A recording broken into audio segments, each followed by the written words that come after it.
ನೀವು ಆಕ್ಷನ್ ಸಿನಿಮಾಗಳ ಫ್ಯಾನ್ ಆಗಿದ್ರೆ ಇವತ್ತಿನ ವಿಡಿಯೋ ನಿಮಗಾಗಿ.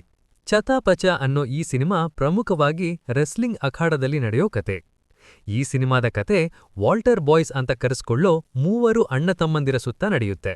ಸಬ್ಬೋ, ವೆಟ್ರಿ ಮತ್ತು ಥಾಮಸ್ ಇವರಲ್ಲಿ ಇಬ್ರು ಸೇರಿ ಫ್ರೈಡೇ ಫೈಟ್ ನೈಟ್ ಅನ್ನೋ ಅಂಡರ್ಗ್ರೌಂಡ್ ರೆಸ್ಲಿಂಗ್ ಅಖಾಡವನ್ನ ಶುರು ಮಾಡ್ತಾರೆ.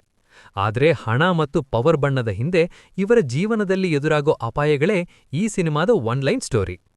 ಪ್ಲಸ್ ಪಾಯಿಂಟ್ಸ್: ಸಿನಿಮಾದಲ್ಲಿ ಸುಮಾರು 40 ನಿಮಿಷಗಳ ಕಾಲ ಬರೋ ರೆಸ್ಲಿಂಗ್ ಮತ್ತು ಆಕ್ಷನ್ ಸೀನ್ಗಳು ಹೈಲೈಟ್. ಚಿತ್ರದ ಮೂವರು ಹೀರೋಗಳು ತಮ್ಮ ಫಿಸಿಕಲ್ ಫಿಟ್ನೆಸ್ ಮತ್ತು ಸಿಕ್ಸ್ ಪ್ಯಾಕ್ ಲುಕ್ನಿಂದ ಸಖತ್ತಾಗಿ ಕಾಣ್ತಾರೆ. ಪ್ರತಿ ಫೈಟಿಂಗ್ ಸೀನಲ್ಲೂ ಅವರ ಡೆಡಿಕೇಶನ್ ಎದ್ದು ಕಾಣುತ್ತೆ. ಇಂಟರ್ವಲ್ ಬ್ಲಾಕ್ ಮತ್ತು ಕ್ಲೈಮ್ಯಾಕ್ಸ್ ಸಮಯದಲ್ಲಿ ಸಿನಿಮಾಟೋಗ್ರಫಿ ಮತ್ತು ಬ್ಯಾಕ್ಗ್ರೌಂಡ್ ಮ್ಯೂಸಿಕ್ ಅದ್ಭುತವಾಗಿ ಮೂಡಿಬಂದಿದೆ. ಮೈನಸ್ ಪಾಯಿಂಟ್ಸ್: ಸಿನಿಮಾದ ಮೊದಲ ಅರ್ಧ ಗಂಟೆ ಅಷ್ಟೊಂದು ಇಂಪ್ರೆಸಿವ್ ಆಗಿಲ್ಲ. ಕತೆ ಎತ್ತ ಸಾಗ್ತಿದೆ ಅನ್ನೋದೇ ಗೊತ್ತಾಗದಷ್ಟು ಸ್ಲೋ ಆಗಿದೆ. ಚಿತ್ರದಲ್ಲಿ ತಂದಿ ಮಗಳ ಅಥವಾ ಅಣ್ಣ ತಮ್ಮಂದಿರ ಎಮೋಷನ್ ಅಷ್ಟೊಂದು ಪವರ್ಫುಲ್ ಆಗಿ ಬಂದಿಲ್ಲ. ಕತೆಗಿಂತ ಹೆಚ್ಚಾಗಿ ಆಕ್ಷನ್ ಮೇಲೆ ಕಾನ್ಸಂಟ್ರೇಟ್ ಮಾಡಿದ್ರಿಂದ ಭಾವನಾತ್ಮಕವಾಗಿ ಸಿನಿಮಾ ಕಾಡೋದಿಲ್ಲ.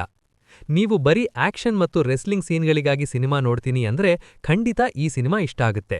ಆದ್ರೆ ಲಾಜಿಕ್ ಮತ್ತು ಒಂದು ಕಂಟೆಂಟ್ ಇರೋ ಕಥೆ ಬೇಕು ಅನ್ನೋರಿಗೆ ಈ ಸಿನಿಮಾ ಸ್ವಲ್ಪ ನಿರಾಸೆ ಮೂಡಿಸಬಹುದು. ಈ ವಿಡಿಯೋ ನಿಮಗೆ ಹೆಲ್ಪ್ಫುಲ್ ಅನ್ಸಿದ್ರೆ ಲೈಕ್ ಮಾಡಿ ಮತ್ತು ನಮ್ಮ ಚಾನೆಲ್ಗೆ ಸಬ್ಸ್ಕ್ರೈಬ್ ಮಾಡೋದನ್ನ ಮರಿಬೇಡಿ. ಧನ್ಯವಾದಗಳು.